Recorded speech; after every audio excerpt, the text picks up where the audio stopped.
Bila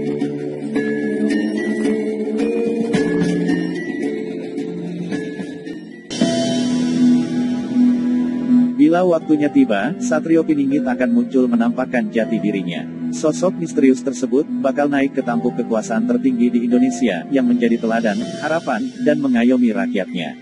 Ramalan Prabu Joyoboyo menyebutkan, Satrio Piningit akan turun di tanah Jawa, dengan membawa misi memperbaiki moral, dan kehidupan manusia.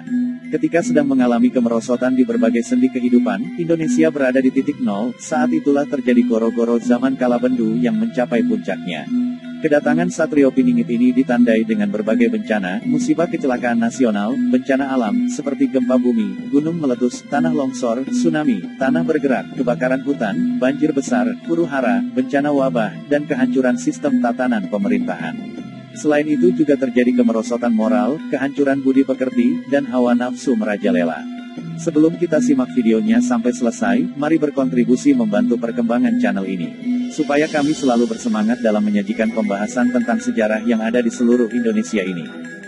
Silahkan tekan tombol subscribe dan lonceng supaya selalu mendapatkan notifikasi video berikutnya dari kami. Satrio Piningit ini, jika telah sampai pada saatnya, ia akan muncul tepat pada waktunya.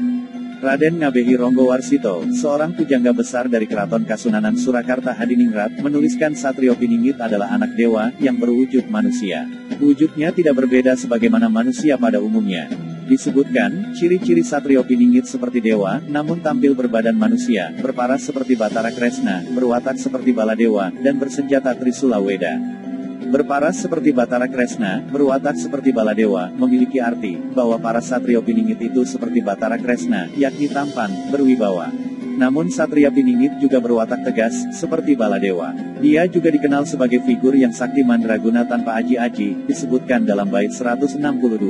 Bersenjata Trisula Weda, memiliki arti sebagai tiga karakter yang melambangkan kebajikan. Secara garis besar bisa dimaknai tiga menjadi satu, seperti ilmu, amal dan iman, bumi, langit, dan isinya. Kiri, kanan, tengah.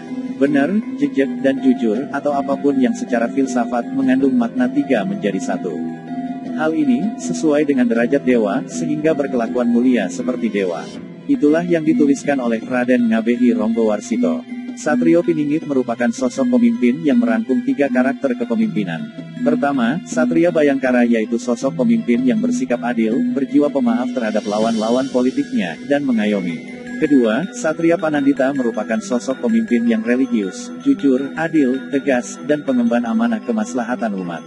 Ketiga, Satria Raja adalah sosok negarawan yang mengabdi demi rakyat, bukan abdi negara demi kekuasaan yang korup. Ronggowarsito menyebut 7 orang yang dinamakan Ratu Adil, atau Satrio Piningit. Ketujuh orang tersebut masing-masing, Satrio Kinunjoro Murwo Kuncoro, Satrio Mukti Wibowo Kesandung Kesampar, Satrio Jinumbut Sumelo Atur, Satrio Lelono Topo Ngerame, Satrio Piningit Hamong Tuwu, Satrio Boyong Pambukaning Gapuro, dan Satrio Pinandito Sinisihan Wahyu. Dalam buku Perjalanan Spiritual, menelisik jejak Satrio Piningit.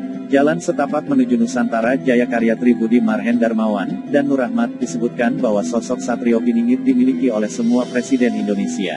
Yang pertama yaitu, Satrio Kinunjoro Murwo Kuncoro. Identik dengan Soekarno, karena dianggap mampu membebaskan bangsa ini, dari belenggu keterpenjaraan. Yang kedua, Satrio Mukti Wibowo Kesandung Kesampar, yang diidentikan dengan Soeharto. Ketiga, Satrio Jinumbut Sumela Atur, diidentikan dengan Presiden RI ketiga B.J. Habibie, yang dinilai sebagai pemimpin, terpungut, atau diangkat, namun hanya dalam masa transisi saja karena hanya memimpin kurun waktu, tahun 1998, sampai tahun 1999. Keempat, Satrio Lilono Tapangrame, yang diidentikan Gus Dur karena saat memimpin kurun waktu, tahun 1999 sampai tahun 2000, beliau berkeliling 80 tempat di luar negeri. Kelima, Satrio Piningit Hamong Tuwu, yang diidentikan dengan Megawati yang memimpin kurun waktu, tahun 2000, sampai tahun 2004, karena dinilai membawa karisma keturunan bapaknya Soekarno.